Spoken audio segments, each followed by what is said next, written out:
নমস্কার বন্ধুরা, আজকে আবারও চলে এসেছি রান্নাঘরে। আর আজকে আমি নিয়ে এসেছি বেগুন বেগুন দিয়ে একটা সুন্দর টেস্টি রেসিপি বানাবো, যেটা দিয়ে রুটি পরোটা কিন্তু দারুণ লাগবে, সাথে যে কোনো রাইসও। তো চলুন দেখে নিই।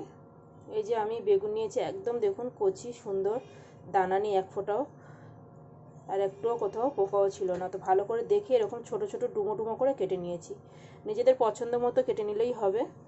আর এখানে নিয়েছি একটা ক্যাপসিকামের অর্ধেকটা, তার থেকেও কম, এরকম ছোট ছোট ডুমো ডুমো করে নিয়েছি। এখানে নিয়েছি মটরশুঁটি এক মুঠো, একটা ছোট মাঝারি সাইজের টমেটো, এইভাবে দুটো ছোট ছোট এরকম ছোট ছোট টমেটো মানে পেঁয়াজ, 3-4টে কাঁচা লঙ্কা, আর এই ছোট ছোট রসুন 8-10টা। তো সব আমি আমার নিজের পছন্দ মতো কেটেছি, বন্ধুরা নিজের পছন্দ মতো কাটতে পারে। আর এখানে নিয়েছি 2 চামচ মতো পোস্ত, হাফ চামচ গোটা জিরে, হাফ চামচ কালো জিরে, আর এখানে 5-7টা মতো কাঁচা লঙ্কা। একদম ঝাল নেই, কাঁচা লঙ্কাগুলো একদম কচি, তো আমি এখানে বেশি মতো নিয়েছি, নিজেদের পছন্দ মতো ঝাল বুঝে নিতে পারে। আর এখানে আমি কড়াই বসিয়ে দিয়েছি। তো এই সব সবজি দিয়ে একটা সুন্দর রেসিপি বানাবো, তার জন্য আগে বেগুনটা আমি ভেজে নেব। তো কড়াইতে দিয়ে দিচ্ছি সর্ষের তেল, এর সাথে একটু সাদা তেল মিশিয়ে দেব। তো এখানে দেখুন বন্ধুরা, আমি এর মধ্যে 2 চামচ সাদা তেলও মিশিয়ে দিয়েছি, সর্ষের তেল আর সাদা তেল মিশিয়ে রান্নাটা করছি। এখন আমি একটু নুন দিয়ে দেবো তেলের উপরে, আর একটু হলুদ। তেলটা বেশ ভালো মতো গরম হয়ে গেছে, এখন আমি বেগুনটাকে দিয়ে দেবো। বেগুনটাকে বেশ ভালো করে ভেজে নেব। আর যতক্ষণ বেগুনটা ভাজা হচ্ছে ততক্ষণ আমি মশলাটা বেটে নিয়ে আসি।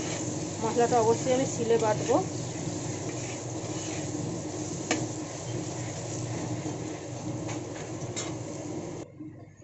তো এখানে দেখুন বন্ধুরা, বেগুনটা পুরোপুরি বেশ সুন্দর করে ভালো করে ভেজে নিয়েছি। এই যে দেখুন কত সুন্দর করে ভেজেছি, আর পুরো তেল কিন্তু নিয়ে নিয়েছে বেগুন। পরে অবশ্য তেল রিটার্ন করে দেবে আমাকে, ভয় নেই। তো এখন আমি বেগুনগুলোকে তুলে নেব। তো এখানে আরও আমি 1 চামচ মতো সর্ষের তেল দিয়ে দিয়েছি। এখন দিয়ে দিচ্ছি হাফ চামচ লঙ্কার গুঁড়ো, আর হাফ চামচ হলুদ গুঁড়ো। ব্যাস, আর কিছু মশলা আমি দেবো না এখানে। মশলাটাকে বেশ ভালো করে ভেজে নিলাম। আর গ্যাসটা আমি এই সময় মিডিয়ামে রেখেছিলাম, এখন হাই করে দিলাম। এবারে দিয়ে দিচ্ছি বেটে রাখা মশলাটা। এবার এটাকেও খুব সুন্দর করে মশলাটাকে আমি কষিয়ে নেব। সেখানে দেখুন বন্ধুরা, মশলাটাকে আমি বেশ 1 মিনিট মতো কষিয়ে নিয়েছি। জলটা শুকিয়ে গেছে একদম, মশলার পোড়ানো চলবে না, তাই আমি সামান্য একটু জল দিয়ে দিলাম। এখন এখানে নুন আর চিনি দিয়ে দেবো।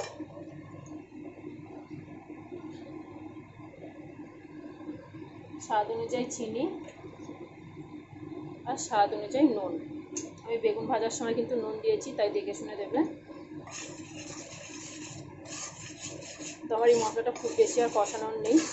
এখন এখানে আমি যে কেটে রেখেছি যে সবজিগুলো, এই সব সবজি আমি এখানে দিয়ে দিলাম। গ্যাসটাকে এবার একটু বাড়িয়ে দিলাম সামান্য।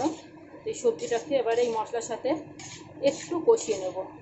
কাঁচা ভাবটা চলে যাবে, কিন্তু গলে যাবে না, একটু সামান্য কষিয়ে নেব। খুব ছটপট একটা রান্না, কিন্তু দারুণ টেস্টি। তো এখানে দেখুন বন্ধুরা, সবজিগুলোকেও 1 মিনিটের মতো আমি ভেজে নিয়েছি, মানে কষিয়ে নিয়েছি। এখানে কিন্তু একটু গরম মশলা এবারে দিয়ে দেবো, আন্দাজ মতো ওই হাফ চামচের কাছাকাছি একটু গরম মশলা দিয়ে দিলাম।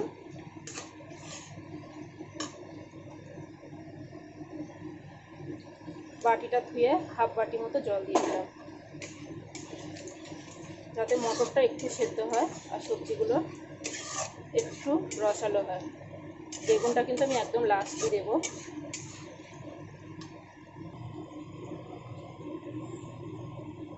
তো এখানে দেখুন বন্ধুরা, বেশ কিছুক্ষণ কিন্তু আমি ফুটিয়ে নিয়েছি। আর এই দেখুন, ঠিক 1 থেকে 1.5 মিনিট মতো আমি ঢাকা দিয়ে ফুটিয়ে নিয়েছি।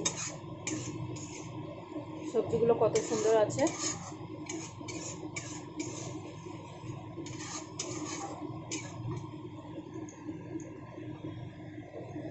এখন আমি এখানে দিয়ে দেবো ভেজে রাখা বেগুনগুলো।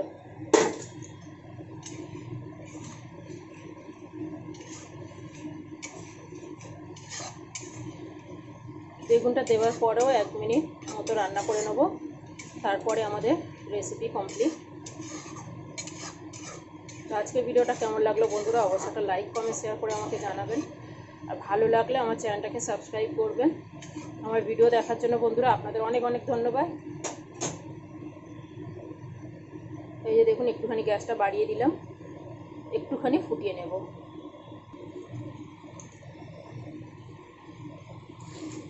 এই যে দেখুন বন্ধুরা, এখন আমি গ্যাসটাকে অফ করে দিচ্ছি।